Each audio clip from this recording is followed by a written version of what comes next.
Life's like a box of chocolates. You never know what you're going to get. Maybe Forrest Gump was okay with that, but are you? In the next 10 or so minutes, I'm going to give you some steps and tools to help you get what it is you actually want out of life. I'm not saying that you'll be able to get exactly what it is that you want, but by deciding what you want and putting in place a plan and actions to make it happen, you've got a much better chance. Hi, I'm Andrew Kellett, author and the founder and lead trainer for Kellett Training Solutions, an Auckland-based company offering people skills training. Our mantra is train, attain, retain. Train to attain your business goals and retain your staff and your customers. Most people find it easy to remember movies, and so we've combined informative content with movie themes and quotes to make our workshops great fun, highly interactive and easy to remember. Entertainment meets training. Entertainment, if you will.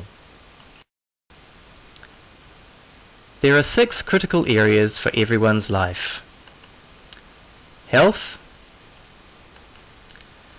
Spirituality. We have a picture of a church here, but spirituality doesn't need to mean organized religion. It's entirely personal to you, whether it's just feeling part of the universe or of nature.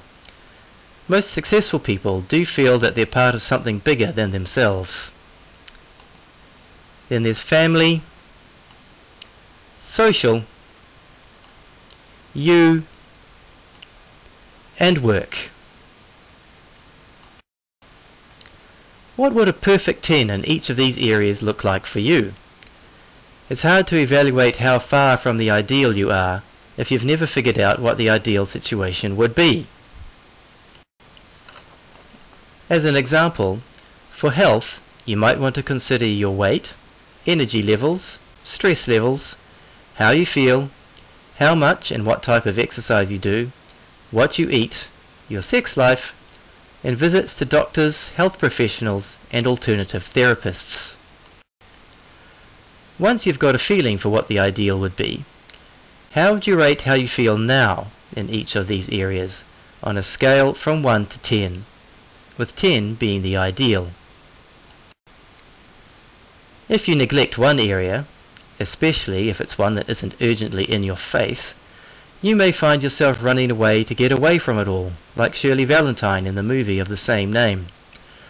Or your body or mind may send you the kind of message that you can't ignore, such as a mental or physical illness. It would be great if all of us were achieving a 10 in all areas. Realistically, that's probably not the case, and it very rarely will be. Ideally, you would want this hexagon to look like this, big and balanced. Unfortunately, when most people put their current scores on the axis, they would have a smaller shape that had some areas much further out than others. Plotting your scores like this will give you an idea of the areas that you need to be aware of and put a little more effort into, so that you can feel better balanced and fulfilled in all areas of your life. So, how do you get from where you are now to where you want to be? For each critical area, brainstorm as many goals or ideas as you can that will help you get from here to there. As always with brainstorming, don't prejudge. Just get down everything that you can. You'll decide which, if any, of them you will follow up later. Look at the ideas you came up with and pick one goal for each area that you're going to start with. If it's not already, make the goal SMART. That is, specific, measurable, as if now, meaning write it in the present, not the future tense. For example, it is now 1st of January 2012 and I have $1 million in my bank account. Realistic. Out of reach, but not out of sight. And timely. Depending on the nature of your goal, you may want to break it down into objectives. Strategic. These are long-term goals, so 2 or more years. Tactical, medium-term objectives, 6 months to 2 years. And operational, which are short-term, up to 6 months, and which involve your next actionable steps. For example, with the $1 million mentioned earlier, it's good to have checkpoints or mini-goals along the way to track your progress. Take the strain off your brain. One of the reasons that people lie awake at night is because they have constant lists running through their heads of everything that they have to remember to do. By making a master to-do list, you will let your brain let all that go. You can update it anytime something new comes up and regularly check it to make sure what you're going to do next is what should be done next. Often you'll also find that when something is written down, it becomes less of an issue than it was when it was just floating around in your brain. Your master to-do list should contain everything you need to remember to do, things that are both urgent and important, the goals from your brainstorming session that you didn't pick this time around, and the next actionable steps necessary to achieve the goals you're currently working on. Are you bright-eyed and bushy-tailed first thing in the morning? Or are you a night owl who thinks and works best much later in the day? Most people have 2 peak periods and 2 trough periods during the day. Make sure you're working with them, not against them. Figure out when you work best, and do what you can to make sure that you're working on the most important things that need the most concentration at the time when you're at your most alert. The times when you're not at peak performance are the times to do the low energy activities, like filing, emails, and so on. The next step is to create a master weekly schedule. In this schedule, you'll set aside time to work on each area of your life. These are appointments that you're making with yourself. At this point, you're not deciding what activities you'll actually be doing in these blocks of time. Instead, you're just setting aside the time to make sure that you do make progress in all the areas you want to.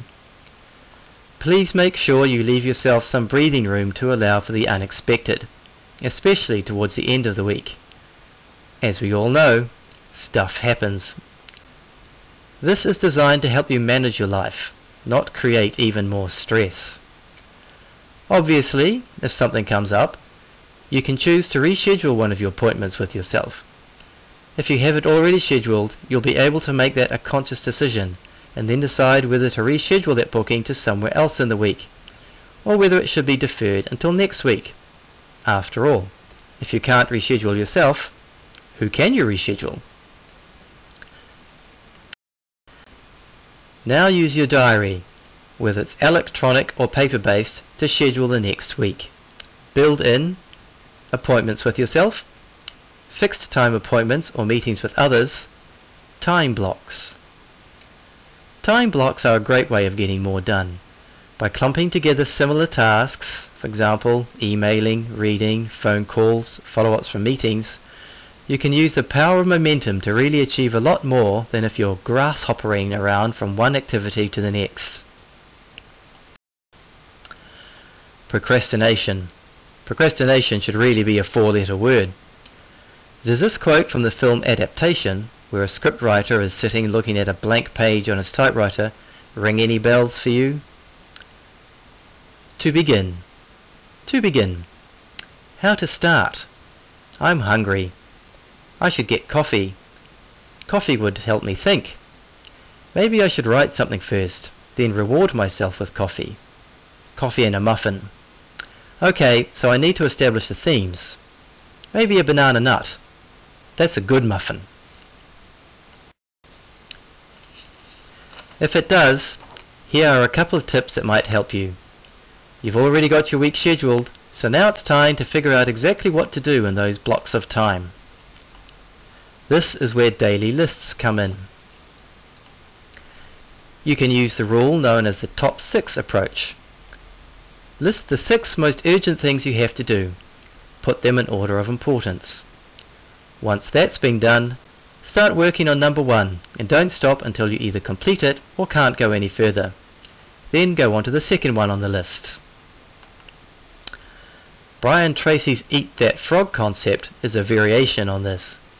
His analogy is this: if one of the tasks you have to do today is to eat a frog, it's going to be hanging around your neck like a millstone. The task, that is, not the frog, until you do it, unless you like eating frogs, I guess. Once it's done, however, you'll feel so much better and be able to continue your work with a sense of relief and momentum. So his technique is to start the day by eating that frog. Do the nasty, hardest task that's been weighing on your mind. You'll get it done, which will feel great, and then you'll be able to continue the rest of your day feeling successful and filled with great momentum, but not dread. If something new pops up that's not on your list, apply the 2-minute rule. If it will take less than 2 minutes to do it then and there. Otherwise, put it either onto your daily or master to-do list, depending on its urgency. Having said this, it takes an average of 64 seconds to refocus your attention after even a minor interruption, like an email alert.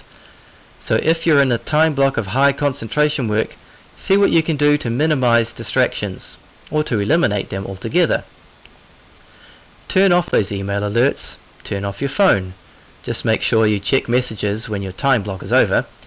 Close your door. Do whatever you can to focus on the task at hand.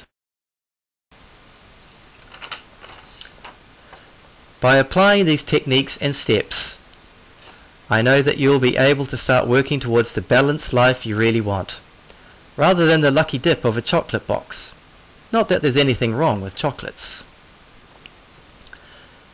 If you would like a free copy of the report that will take you through this process again, please go to www.trainattainretain.com. At Kellett Training Solutions, we offer customized training workshops that your staff will love, where and when you want. We offer scheduled events that you can purchase a seat for, or we will come to your business and offer an exclusive workshop for your team and associates. For more information about us, our workshops and products, or to sign up for our monthly newsletters, please go to www.ktsl.co.nz.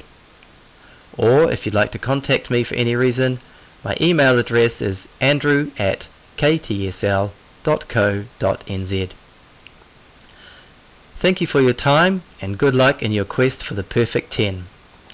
He is looking at you.